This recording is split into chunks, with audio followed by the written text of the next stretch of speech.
Don't rage trade just yet.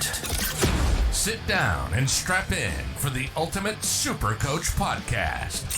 It's time to win your leagues and dominate your mates. This is the Dual Position Podcast, hosted by Whisperer and Adrianasaurus.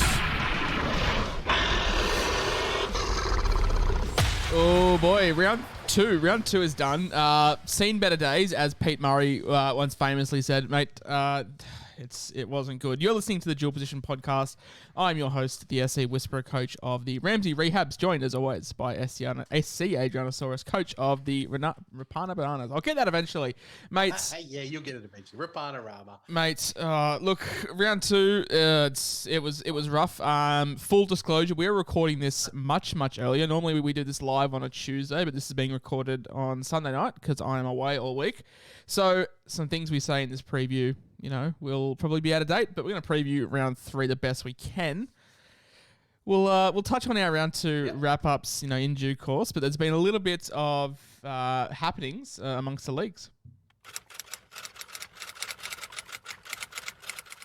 Unfortunate for Sean Russell, he is out for the season. Just battled back last year after having a very early season-ending injury. Yeah, it's not good for him. He was looking really good, looked good in the trials.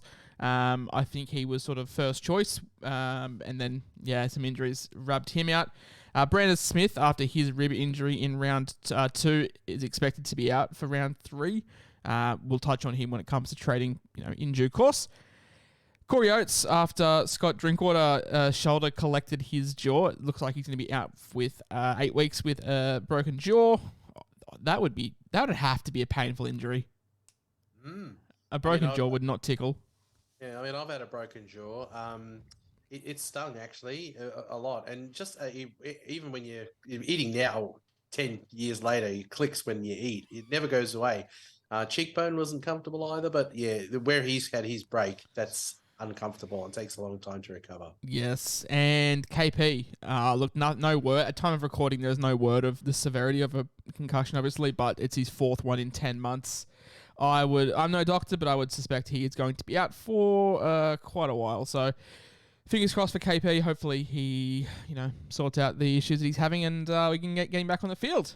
Let's move into the 10 things that we learnt from the week gone by. The Penny Panthers, Ado, the bye could not have come at a better time for Nathan Cleary. It's getting hard to hold. You're damn straight it's getting hard to hold. I mean, we don't ever see scores like that out of him. 40, he had the ankle complaint, and, you got to... Sometimes a 40 is okay, and in these positions like halfback and stuff and what he's worth, it's going to be a popular move for people to move him on. They are going to a bye, so you don't necessarily need to do it for next round, but people are going to be making moves next week to bring in players they do want for money, and he's going to be a piece that stands to lose a lot of money. It looks like he's going to have an enormous BE. So they do say never trade a gun, but it's a different story this year with buys, because having a 900K player or whatever on the bench in one of those buys is a tough hold as well. So it has been underwhelming, hasn't it? It's been a 50 and a 40. Yeah, you're staring down the barrel of a 130 break even, and it feels like the scoring this year. They're rewarding the centers with try assists compared to Cleary, so that's going to nerf his scoring a little bit as well. But the problem is there's no clear cut option to trade to. And I think that's the issue people are finding. Like, never trade a gun, yes, but at the same time, like you want to trade him because you want to avoid the massive price drop, but there's no one to move to, and we can touch on a couple of options moving forward, but. Yeah, Cleary, it's an odd one. The buy in round 3 and then coming back into things as hopefully it picks up for him, but it'll have to be one to monitor. Is Dylan Brown back to being an elite Supercoach option? Was there ever a doubt? Not for me. He was somebody I really desire to have in my team. And when we looked at the draw, you and I did the review on them, and when their season opens up with some comfortable games, and I'll be having him in the 5'8" position. You saw Dewey looked a bit lethargic today, didn't have a great game. The Tigers look awful. Ponga looks like he's out. People will be eyeing off Munster and Dillbags. Dillbags is desirable, especially on the run of games they have coming up very shortly. Yeah, he is. He looks, I wouldn't say looks back to his best because I think it was a blip last week, but, back to what we know he can do. And as we've touched on in the preseason, the Eels have a pretty good, round 6 to 12, I want to say. So, yeah, he could definitely be a viable option. And, I mean, is there anything more that we have to say on Jermaine Hopgood? He's becoming an automatic captaincy option. 2-point-something% captaincy this week. What a bunch of bloody legends. And it wasn't the worst idea because, with what he scored last week, and it was no try, it was just all in grunt, and work. And he finished 120-something this week. How good. You have him in your team and you can captain him, I reckon. He's, at the moment, looking a safer option than your Murrays and your, the other ones in there with the ceiling. Two times in a row. Stud. Absolute stud. Yeah. The Sharks, mate, I reckon the Sharks are going to be a very, very scary side when they get Nico Hines back. Yeah, I think so. I mean, this game, I kind of said the Sharks going to be able to do it. I thought they were a bit pretenderish last year, but I think they've got a good coach. I really do. And I think he's instilling good qualities in them. You can just see those teams that are building on the quality. They're not fickle underneath the surface. And you add Hines back into there, I reckon they're gonna be right there and abouts again, again this year. I'm going to be willing to have some of them. I'm glad to see players like Talakai and even Sione Katoa had a low one this week. And if the price gets low enough, you can get yourself one of these bargain Sharks right for when Nico's back. Yeah, 100%. I'm really looking. I was obviously, I told you in the preseason, I was keen on Talakai and Ronaldo. And then Hines was out, which tempered my expectations a little bit. But when he gets back, I'm overly keen. For the next point, mate, I've just put Reece Walsh with the love heart emoji eyes. I haven't really written too many notes here, but he looked really, really good. I really wish Adam Reynolds comes out and just says, you know what, I don't want a goal kick anymore. Would make things very, very nice. But Reece Walsh looked very, very good for his first hit out.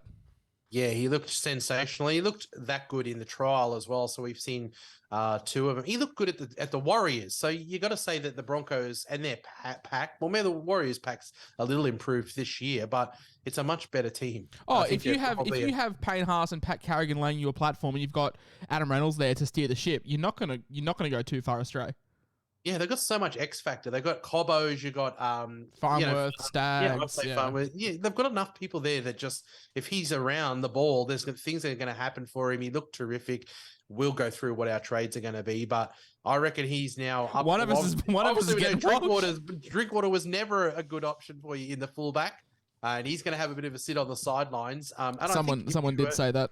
Yeah, if you're a Drinky owner, maybe this is an option for you with some of the other ones that are going to lose money or go into a buy. So I think so. I think that's a clear cut. And now the question is, if you're a Drinkwater and Tedesco owner, you're probably not going to be moving both of them on. But do you go turbo with a hard draw because it's turbo, or do you take Walsh? I think they're both similar prices. Walsh might be slightly cheaper. Well, let me tell you Walsh's next games: St. George, Dolphins, West Tigers, Canberra, and Gold Coast. That's his upcoming games. Yeah. And I think Manly have a pretty tough draw. So look, I don't hate the Walsh out over Turbo, but Walsh, I want to get a second week look at him. But I think when we touch on trades, you're going all in. So yeah. Tedesco. Well, you're selling Cleary as well, and you might find it hard to get him back in, but.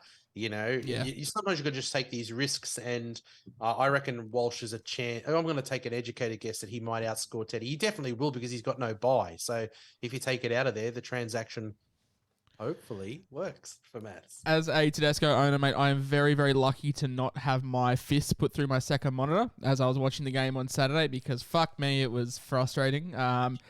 Felt like he left 50, 60 points out, and then that becomes a question. Like, do we talk about how poor Tedesco's been in the first two rounds when he has a 55 and 110? I don't think we do. So this game is a game of inches, but yeah, Suaalii bombed a try to Tedesco. He had one with Sam Walker where he punched to the inside and just dropped it cold. And how funny was it when Sam Walker scored the try? He was not happy. He bagged. Sam Walker 100% captain Tedesco this week, just based off his reaction. Yeah. Even just that would have made the difference because I was tempted to go Grant just as a safety pick, And all those points that I just saw going down the gurgler, I was just like, oh, this was a good move. It should have been a good move. Yeah. So look, it hasn't all landed. They're a bit clunky. I think they've bought Brown, haven't they? There from the Nathan Brown. Eels. They need someone. They need some middles till their middles get back. Oh, they're so depleted through the middle. But yeah, that's the thing. On another day, Tedesco has 110. Captain is Rejoice. And it's not an issue. I'm looking at a score of well over 1,000. So it's he's not. He's gonna have a big BE himself next week. Yeah. It's tough with Teddy. He's gonna buy in round 4. Yeah. Look, the buy round 4 is the cutoff for me, but next week it's a toss up, and we'll talk about that. Niokore came good. Look, I know he had a very low score in round 1, but I think he had a try assist that went begging, and he had a try himself that went begging in round 1. So that's why if I was an owner, I wouldn't be too panicked. I know the minutes weren't fantastic, and he did get a beneficial uptick because of Curran and Jackson Ford as well. But he came good. I think he had 80 thereabout points. And I've just written here, showed some promise last week, but he finally delivered this week. I think it puts owners in a really weird spot, Ado, because I'm sure a lot of owners after round 1 were like, you know what, we're going to trade him after round 2. And now they're like, I'm kind of compelled to just hold. Yeah, well, that's what you want him scoring, and there's no real urgency to sell him. I said last week, Garner looked more like a sell, but I would even be inclined to maybe hold him because I was expecting a bounce back. He's another one that could have had 120 points easily. Yeah. So and he looked much better on field. He looked to be running, more efficiently with Luai and how quick to get in position and stuff. So the signs were good, I think, for him. And if I had Niokore, I wouldn't sell, not after a score like he got last week. But people are going to be looking to make money, and who are you going to go down to there? Maybe one of those 200Kers if you need to, but while they're scoring points, I didn't see any reason to move him. You're the Raiders man on this podcast. Joey Tarpaney's minutes are looking worrying. Well, it's not the only thing looking worrying, is it? That's why I'm here in the old better be a bloody shirt. I'm not wearing any. I've got the Raiders hat on. Mind you, Tomoko gets a penalty try last year. He put his hand on the back of Here we go. Was it Mulatalo? Old mate he's pulling him off and hands all over him, and it's a try. Anyway, no, Tapani worries me. Look, but people were worried about Tino. He bangs out a ton this week. I don't know. Who do you want to go to? I don't know, because Tom Starling's playing fucking 50 minutes in the middle, and it's just like, what's going on? He was on as a lock. Yeah, it's crazy. Ricky Stewart. I mean, you couldn't pay me to have a Raider at the moment. And then you're getting Josh Papali'i back, and it's just going to make things really awkward, I feel. And Joe, he said at the start of the season he doesn't want to drop off from what he did last year. He does not look as good as last year. Yep. I'm not selling because I still think he punched out a 64 this week. Yeah. A little worried. But it's not the 80s and 90s that we were getting at the back end of last year. Yep. And they got the Sharks next week, so it's going to be a tough matchup as well. Is there any value in Tom Starling? I mean, if he's going to be playing 50 minutes at lock, I'm tempted. I mean, Hooker's awful, so I am tempted. You see the coach. The coach is an absolute crazy person. Literally any other coach. Yeah.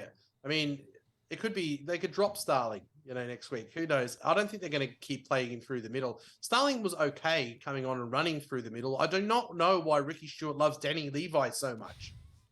He just loves mediocre hookers. Melbourne, they absolutely capitulated with that Munster. They looked dreadful. Eli Katoa was sort of a shining light. William Warbrick scored 40 without doing a whole lot. But the man that I want to talk about, and everyone's going to say they're chasing last week's points, blah, blah, blah, bullshit. He scored 51 points in 70 minutes against a Manly side that absolutely rissoled them through the middle. And that's Jacob Carraz, 570k, I want to say. Had 80 points in base power, very, very similar with the 50 the week before in 70 minutes. This isn't chasing last week's points for me, Ado. No, it's not. Because the guy has the attributes to score, well, even on weeks where he doesn't get tries. And that's what we're talking about. People like Miller, we like because he bumps tackles. We like Meaney because he's going to get the goal kicking. Perez, he's a trier, and he doesn't hide in the corner. As Blocker Roach would say, he's a footballer. This kid. He's a footballer, that kid. And they come back into the Tigers, the Warriors, and then the Cowboys, who don't look fantastic. So look, with the 51, which drops out of the average first, that 145 that stays there for a while. Yep. So he's going to go up nicely in money. I reckon what he's going to do in a short space of time, if you want to go straight to Garrick nice and early, you could with how much. He's going to so go I think Manly's draw doesn't get good until like round 7, round 8. Yeah, I honestly can see a world where you hold Carraz until round 8 and flip him straight to Garrick. They could definitely be similar in price because he just looks really good. Popular pick for next week, and I will not say to any, but that's not chasing. Isako was chasing it because he has got these horrible low ones. In saying that, Asako did fuck all and got 48. Yeah, he did. So, but I'll tell you, it's going to come. So we're recording this it's currently 9:30 New South Wales time on Sunday night. He's at 1% ownership. Come Thursday next week, over under 6%.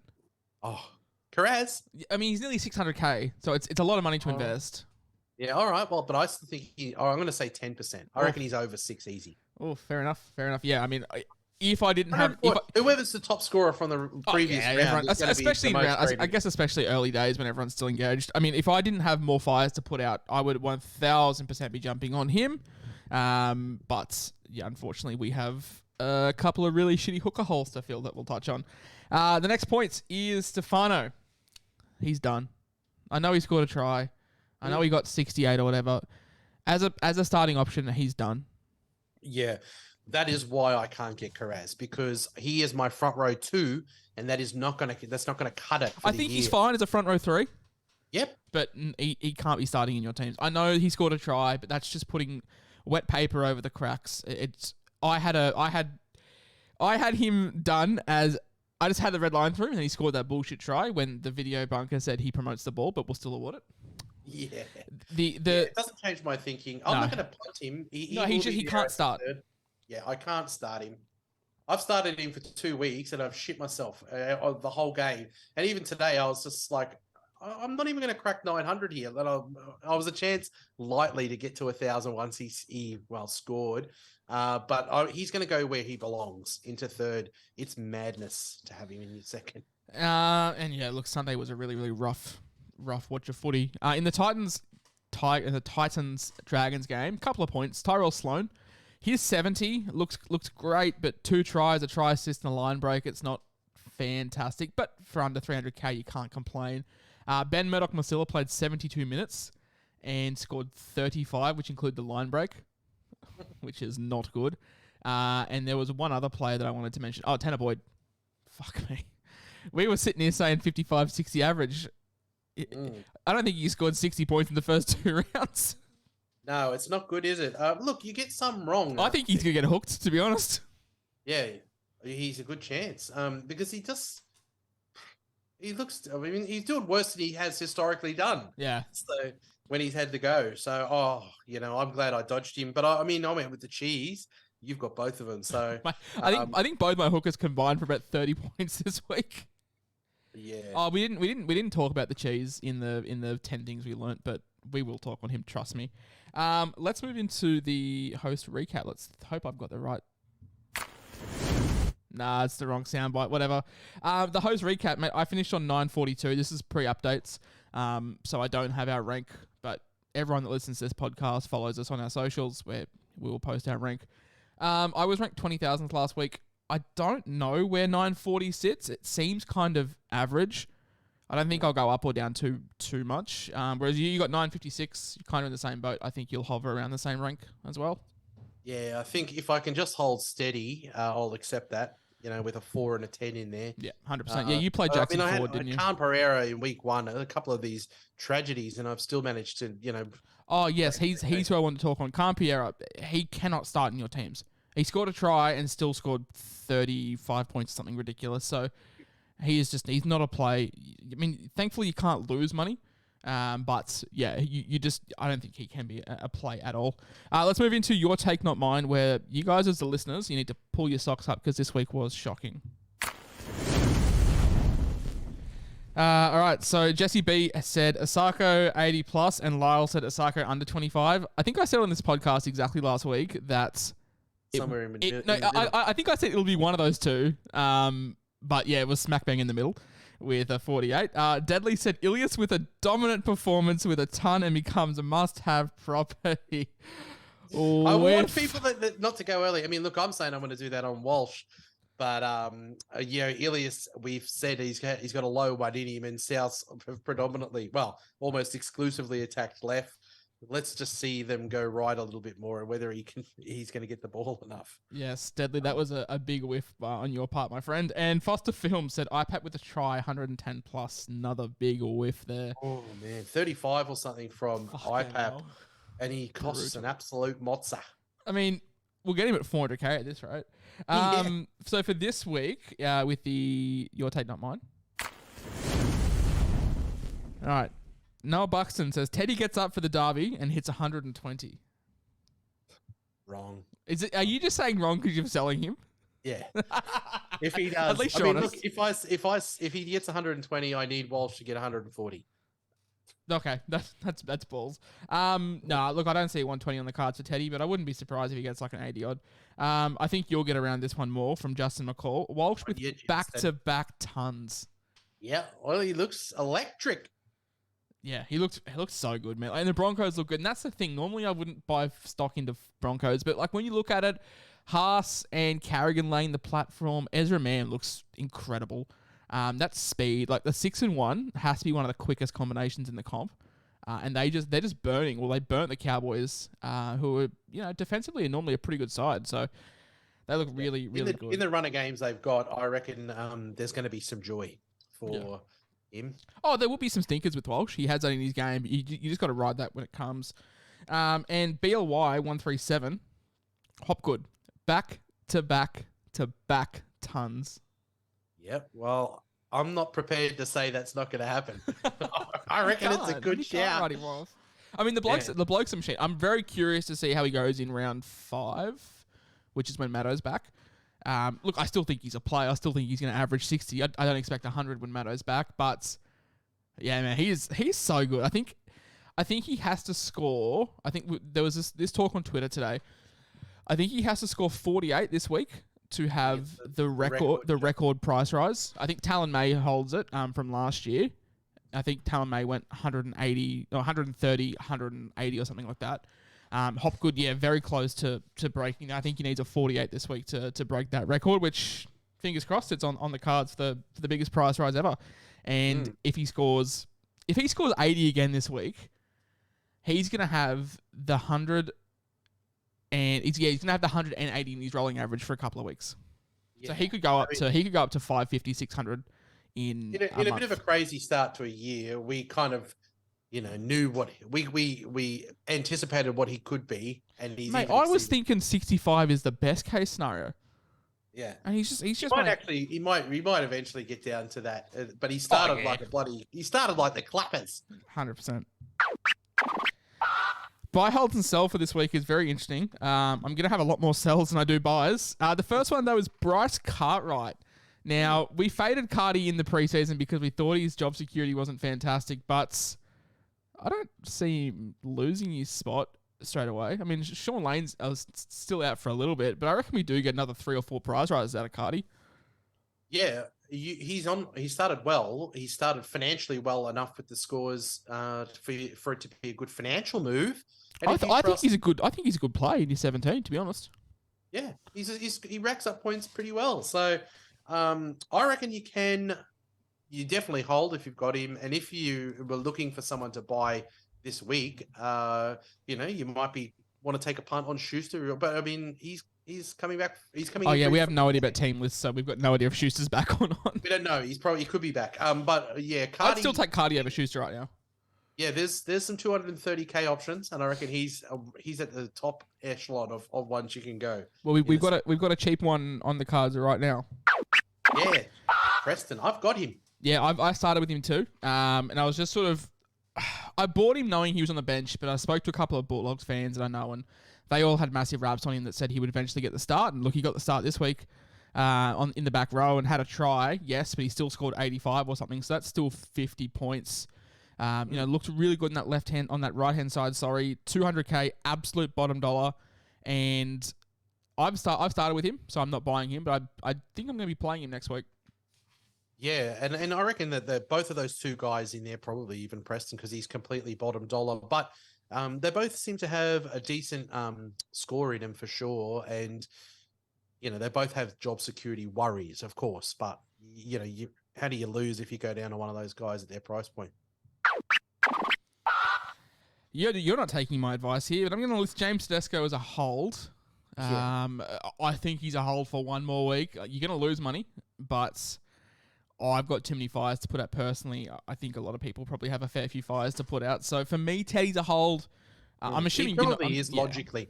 He's logically a hold, but for me, who else am I? I want to sell someone that can make me money because I got to get Butcher to Tohu. Well, let's talk on Butcher because I haven't listed him in the run sheet here today. But do you think he's a hold? He did nothing, full of errors, and still 45. Yeah. Well, I prefer Tohu. I've got to get someone in the front row, so I'm going to have to sell someone. And in my second row with Murray, Hopgood, Preston, I've got other players in there that are doing better for me that I'm happy to hold, and I want to sell someone there so that I can get him. If I could have sold and got up to Tohu through Uiticamano, I would do that and just rely on the mugs on the bench that I have, but I can't quite get there. I'm 30k short. So yeah, Butcher is on the chopping block, but if I didn't have to, see, that's the thing. You got to sell sometimes players. I would like to hold Teddy for one more week. And then I'd probably make It's a bigger picture. It's a bigger picture. So you're not just selling Teddy for the sake of it. You're selling him to fund an upgrade elsewhere. Yeah, well, that's right. I'm bringing in 3 strong names and I'm getting rid of 2 dud names. And Butcher's debatable whether he's a dud, but I just think 45s is nothing that's going to scare you. Yeah, I've got a problem in front row with Uiticamano being front row too. So, it is. Sometimes you've got to go early. I mean, some people would say, Cleary, you never sell Cleary.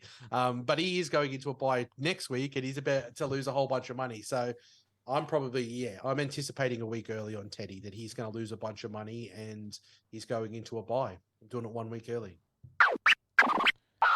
T. Wilton didn't get the late junk this week. Didn't quite have the 50 base power that he had last week. I still think if you're holding T. Wilton, you hold him until Nico gets back and assess from there. If you started with him knowing that Nico was out, I still think you hold through. I mean, thanks to his 67 last week, you're not going to lose any cash.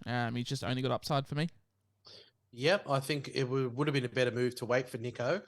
But you've got him now, and he's a good player, and he's only going to be better when Nico comes back. Seen a lot of people very down on Val Holmes. Rightfully so. I mean, we don't know what's happening Teamless Tuesday. He could get named at fullback, which is perfect. Could be named at centre. But I still think in the Cowboys' golden run, as people called it, the first 2 games were always the toughest. So he's a long-term hold for me. You bought him for a reason. I did fear about the Cowboys' second season syndrome, and it looks like that's the case. But yeah, I mean, I'm not in the rush to sell Val. The Cowboys just need to click one game. They score 5 or 6 tries, and Val racks up 30 points in goal kicking. Yeah, he's going to be one of the good, top sort of, up there, I reckon, top 5 probably. And at the moment, he's scoring okay. He doesn't sort of ever get a real horrible one. So like we say, you've got other things in your team to worry about. I mean, maybe people will get rid of a Toto or a Val this week to grab a Carraz, and we say it's not chasing points. But their costs around the same, don't they? Similar. Yeah. I mean, Val to Carraz is going to still net you close to 200k. But with Carraz, I'd much rather just upgrade than downgrade or go sideways for like a Toto. Oh, I told you all. Scott Drinkwater. Look, he's going to be out for a month. Even if he wasn't out for a month, he still sucks. And he is not a premium fullback option, so I feel very vindicated. But still, nevertheless, if you did buy him, unfortunate for you. 220 people bought him this week. 221 people bought him this week and got 1 point. Nice. I mean, sucks to be you, I guess. But yes, in all seriousness, me trying to be not smug as possible, he is a sell. He's out for a month. Even if he wasn't out for a month, he would still be a sell.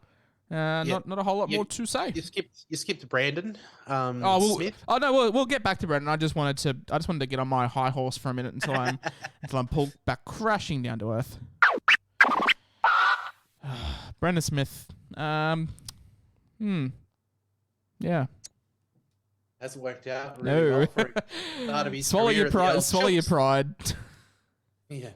Fuck what? Oh, god damn it. Okay, yeah, let's talk about Brandon Smith because it hasn't worked out. The Roosters do look better with him on the field. I think Jack Blythe on Twitter posted the Roosters are actually leading.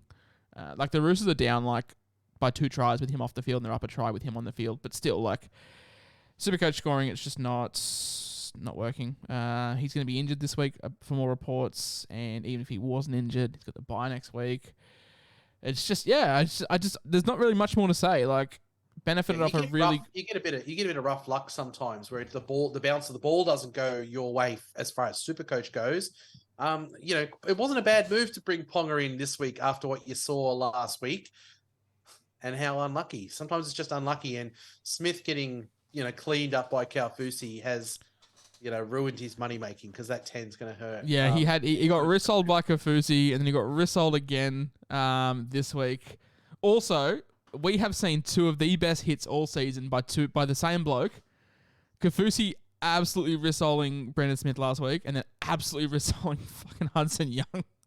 Hudson Young. I mean, why was he doing all these cheap shots when he had this in his arsehole? I know, at Melbourne, he was just putting dog shots in. Who knew that he was just an absolute weapon? Yeah, he's a weapon. Could you imagine Kaufusi and George Tafua on just the same edge? Yeah. Rip to any as our backs. But yeah, Brandon Smith, move him on. Last week, Ado, I made a poll. I made a little TikTok, and I said if you own Isaac Thompson, I wouldn't be too stressed. I'm getting stressed. I'm not an owner, but if I was, I'd be getting very stressed. Yeah, you've even got Hammer with back-to-back 70s. Yeah, there's tries in there, but there's people who are playing him for 70s. And Isaac with his 23, was it this week or something? Yep. It's not gonna. He could come good and start making money, but it hasn't been as good as we'd hoped in that little short stint of games we saw him in last time. I don't think he's going to lose his position, but it's the same reason I wasn't willing to move on Ilias before I saw it replicated, for a couple of weeks.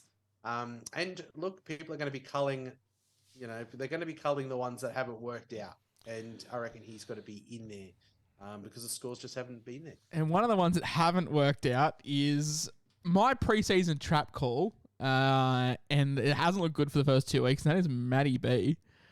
He has looked shocking.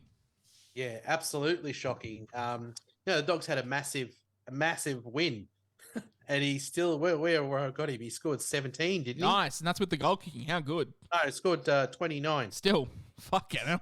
Far out. Considering you get 4 points per goal, that ain't good. And you're and you're the playmaker in the side that put up 30 points, something like that. That's not ideal. Well, I mean, at the start of the game, he was saying on the interview he's got to run more, but he didn't go and do it, did he? So you just got to take one of them. That's why we like Dillbags and Munster and we like Dewey. They just run a lot more. Yes. Matt Burton, move him on. Yeah.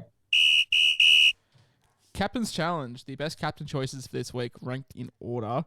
Number 1, this bloke screams a VC. And it's the returning Tom Trbojevic. What do we think about Turbo? Because they play.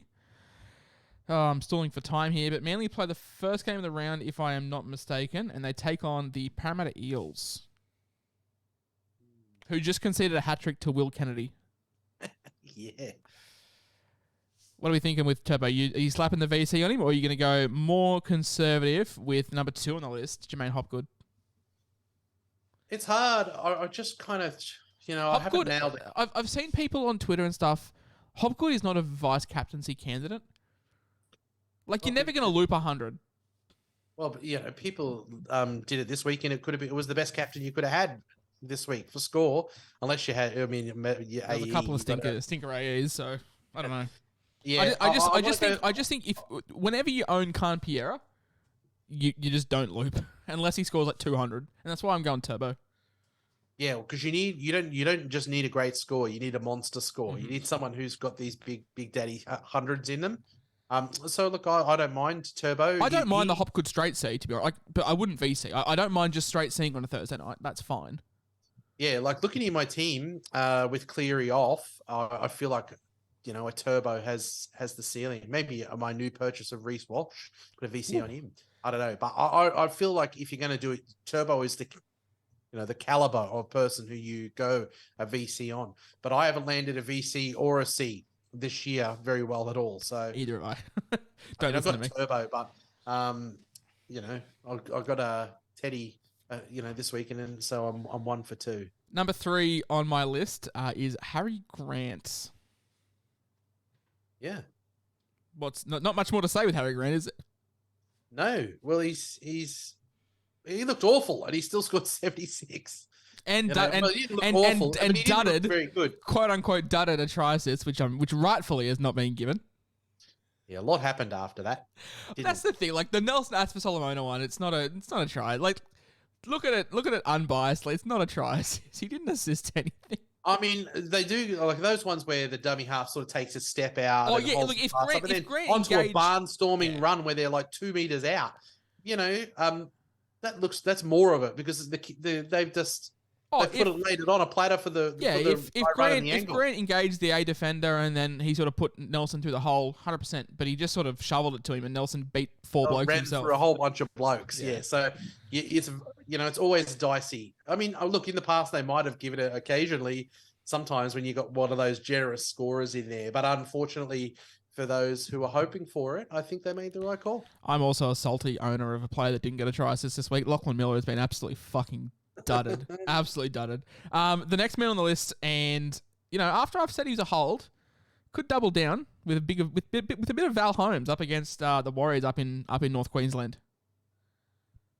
Yeah, well, if he goes to fullback, even at centre, I'm still pretty tempted. The I feel like Val is due for a big hundo. He's due. And so are the Cowboys. And then number 5, the most boring captaincy option of all time, but it might be the best play this week. It's Payne Haas. Just safe as houses. I mean, if you're looking for someone just to be uber consistent, the Dragons middles looked up for it this week against the Titans, so it could be a little bit of a tussle to and fro in the middle. And Payne Haas, Pat Carrigan, name your player could benefit. But if you've got big balls, I want to see the orange armband up right around Reece Walsh's arm this week from you, Ado. Yeah, I mean, you'd be like, that guy is the loosest cowboy ever. Just brings him in, puts the straight C on him. I might as well. I mean, I'm playing these guys and getting 4s. Time for me to get dangerous and get myself up in the top 5,000. After our trade talk segment last week was very short and sweet and boring, we've got a bit to discuss this week, so let's jump into trade talk. After making no moves last week, the boost, it's been activated for round 1 or round 3 for me. Boost number 1 has been activated for the Ramsey rehabs. We have Nathan Cleary exiting. We have Egan Butcher exiting. We have Brandon Smith exiting. And coming in, Harry Grant. We're going to bring him in. We're going to bring him in via Tanner Boyd. We're a wizard, Harry. Yes, we are going to bring in Bryce Cartwright, as we've said. We're also going to bring in another hooker. And the popular hooker option this week will no doubt be Wade Egan. However, I'm going with the Canterbury-Bankstown Bulldogs new icon, Reid Marnie. What do we think? I like him. I reckon, Cardi, we did say it's a good pick. You're getting 2 sort of, you got one absolute out-and-out gun. We've got Queensland's best hooker coming in, and Harry Grant. Yeah. Look, this is why I'm going Reid, because he is an 80-minute hooker. And in the past, we've seen good scoring, over a block of time from him. Wade Egan scored a couple of tries, and he played 58 minutes this week. We've got people coming back in like Jazz and stuff into that team. Also, do we back a hooker to score a try every week? No. Yeah, so I'm just going to back the minutes, and it's not quite pedigree what we've seen out of Marnie and before, but we've seen some. In all honesty, I'm probably going to be boosting again next week. And I don't want to be bringing in Wade Egan, because if you're bringing in Wade Egan, you're not bringing him in to be a season-long keeper. I don't necessarily want to be bringing him in, making a little bit of cash, and then taking him out again. Like, if I'm making 2 boosts in the first 4 weeks, I kind of want to just like fix up my errors. And I don't really want to be getting too cheeky. Like Reid Marnie, 80 minutes, 50 tackles a game, so there's 50 points. You know, I think he's running a bit more now at the Bulldogs, so there's probably another 5 to 10 points. And then the attack that he's got, the upside. So he looks like he's sort of sneaking around the ruck a little bit. Harry, he may not be a slam dunk for good scores every week. You might get a 40 or 50 in there, but potentially with him playing 80, he could be. If you've got a Harry Grant and he's your other one, you might be able to hold him for the rest of the year. You know, you don't have to go a Cook and Grant. We did it with Robson last year and it worked out for us. I just think Marnie playing 80, I think it's a safe enough, gamble now where he's had back, 70. Okay, so before we touch on your trades, because you've also boosted, do you think a boost is a must this week? I think it's smart. I kind of forecast at the start of the year when I think you should use it. And on the price changes, you can do 3 moves. So if you want to do and trade 2 players, sometimes you just fall a few dollars short. You can chuck a third person in there where you save that couple of 100,000 that you need. And that's why I'm selling Teddy, because I've got to fix up my front row. The 3 pieces that I'm bringing in. Yeah, let's quickly move into your trades. Yeah, so I'm out for me is going to be Teddy.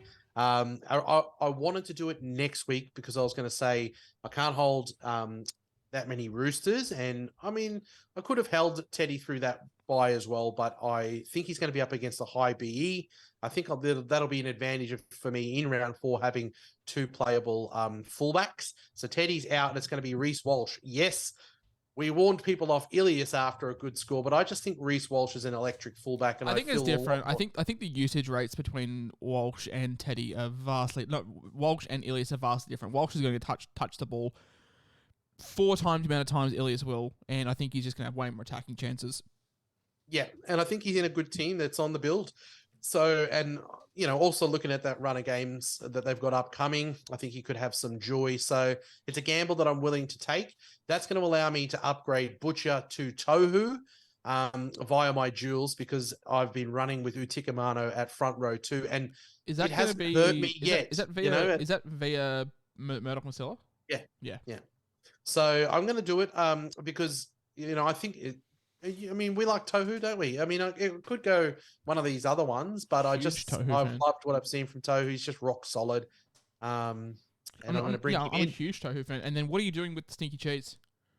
The cheese is going to go to Marnie. I'm going to do the same as you. I would have gone Egan or Marnie when I was thinking about it.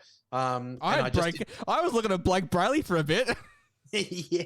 Well, I mean, I could have gone down to Sonny Luke, to go down, but I'm not going to go and add an extra Panther to the list of ones that I'm sitting for next week as well. So, I think Marnie, I've liked what I've seen to start from him, and I'm really happy to be running out there with. Because I'm kind of needing to reserve a hooker, just for what they get 50 tackles or whatever. So, what cheese could have been, I'll just spend a little bit more, and I think we'll get that out of Marnie. Yeah. I can't talk you off the Teddy to Walsh move because, barring a disaster this week, I will be doing the same thing. So, yeah, I can't talk you off that. Let's move into the pod questions. There we go. Still working out my soundboard.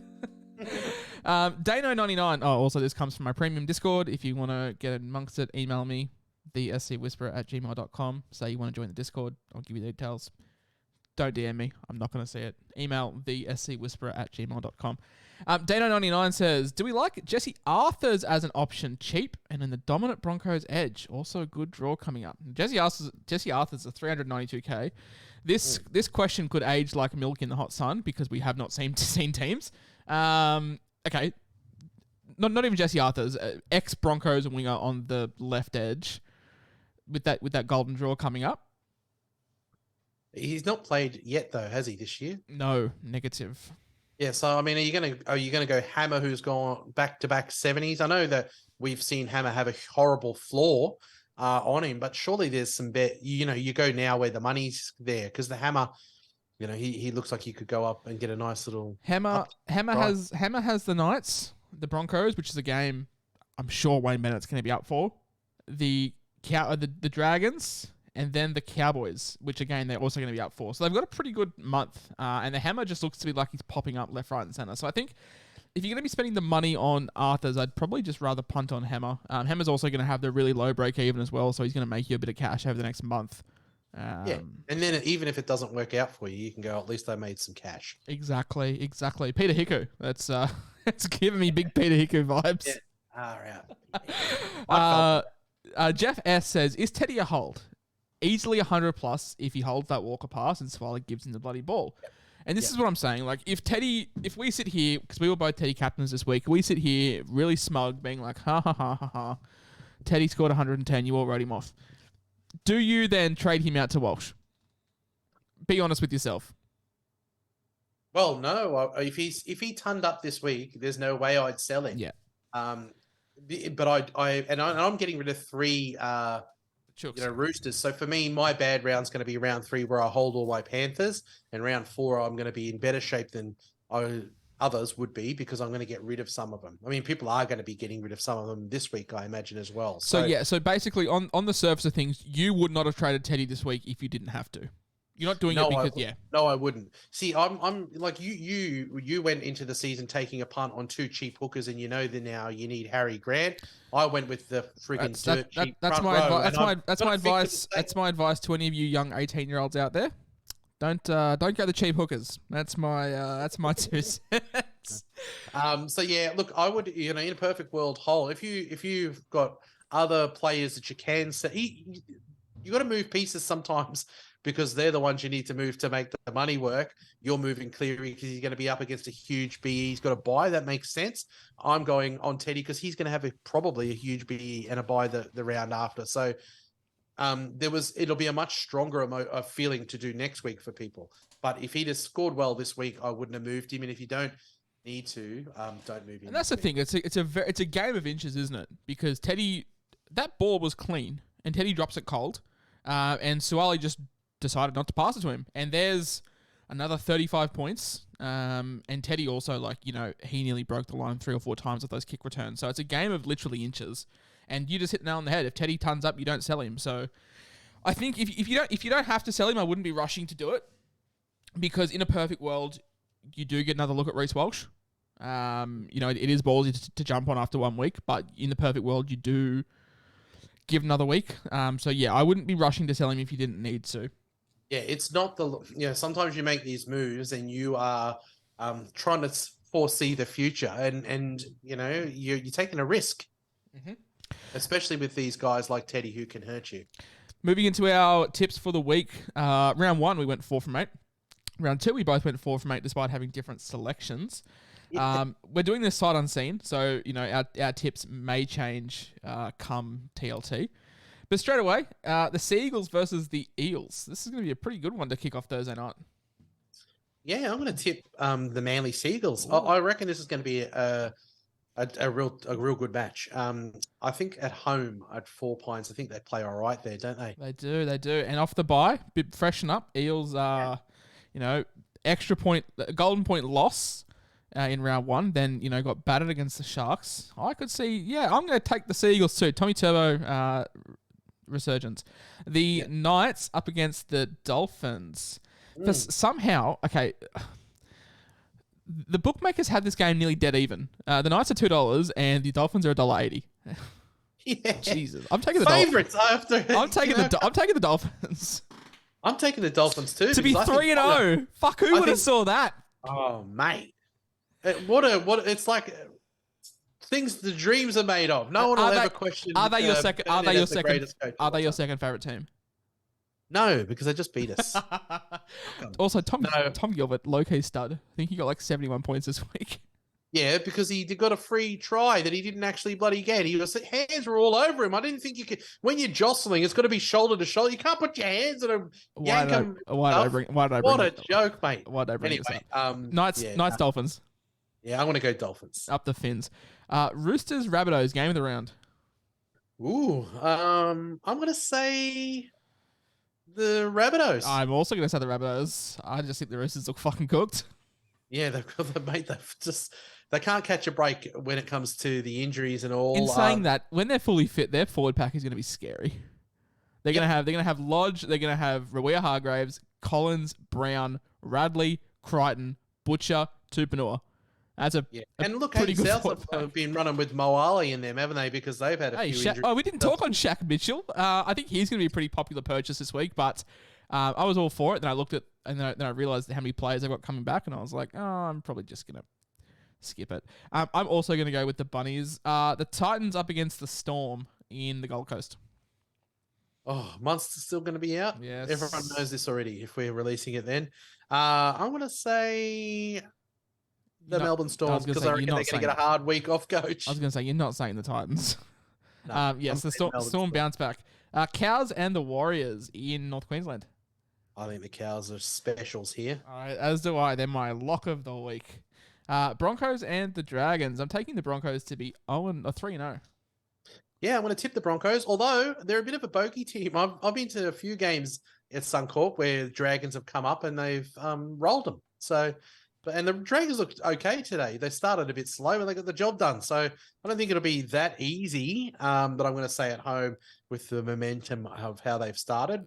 Francis Molo to make Payne Haas look like a park footy player. No, I'm going the Broncos. Oh, goodness me. The Bulldogs versus the Tigers. This could be a fucking $15 affair. Yeah, I'm going the Dogs. As am I. And the Raiders up against the Sharkies. I'm going to tip the Sharks. I will also tip the Sharks. Have we gone... Look, we beat the Sharks last year every time we played them, and they're a bit of a bunny side for us. We love them. But things are not all good at the old green machine. No. I think they're going to get sacked at home. Do you think Ricky Stewart is your coach at the end of round 27? I reckon I don't think he's going to get sacked. I just reckon he might Step throw away. it away. Step away. He might throw it away after this year, I reckon. Because I kind of think what I've seen, we might finish 12th or 13th, 14th even. So, and it doesn't say we can't warm up, but the attack does not look... he used to be a gun half. Like, why can't he coach a little bit of attack into the team? Mate, they look terrible in attack. When the Tigers put 40 on you in the trials, and it's time for concern. Oh, mate, I don't know. I'm starting to lose my love for Ricky Stewart, and I do. He's signed on that jersey back there. Stick, I love him.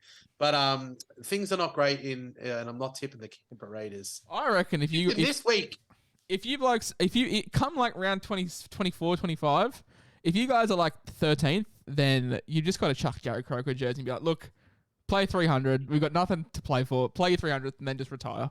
Oh, well, I mean, did you get a look at Sebastian Chris at fullback? Just bring Croker in to do that. You know, at least he can catch the ball. Well, this has been a very unstructured round 3 preview. Like I said, we've recorded this one on Sunday night, so you know we're going into this round very much blind. I'm going to try and post all my content as usual, but we'll see how we go.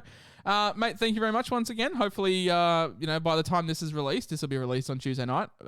Hopefully we've seen some green arrows. Otherwise, hopefully we've just plodded along. I think the trades that we've made should put us in good stead moving forward. I mean, I said that about my preseason team. I'm in fucking shambles. I mean, yeah, you're like, these trades are great trades. You're like, well, why didn't you set your team up so that you'd already have those things? I knew it was a risk, go with someone like Uchikamato in your front row too. So we all go and make mistakes in our teams. And round 3 is just one of those fun rounds where you get to press the trade button. Yeah, mate. You made a mistake starting with Stefano, and 7% of coaches made a mistake by not listening to me with Scott Drinkwater. So, hey, you live and you learn. You live and learn, and activate that boost if you need to, and fix up your stuff and try to, start shooting yourself up that ladder. Yes. All right, so guys, that's been the round 3 preview. Knowing my half this podcast is redundant because something's happened on Monday and teams are just a mess, but we'll see how we go. Hopefully you guys have understood. I'm going to be away for this week, but otherwise we are back on deck Tuesday, 7:30 New South Wales time next week for the round 4 preview. But otherwise, enjoy your cruise, mate. Mate, the floating RSL. I'll be living it up in Moreton Island. But otherwise, you guys follow all of our socials. Where you can find us for our regular content. Stay safe. Love you. Bye.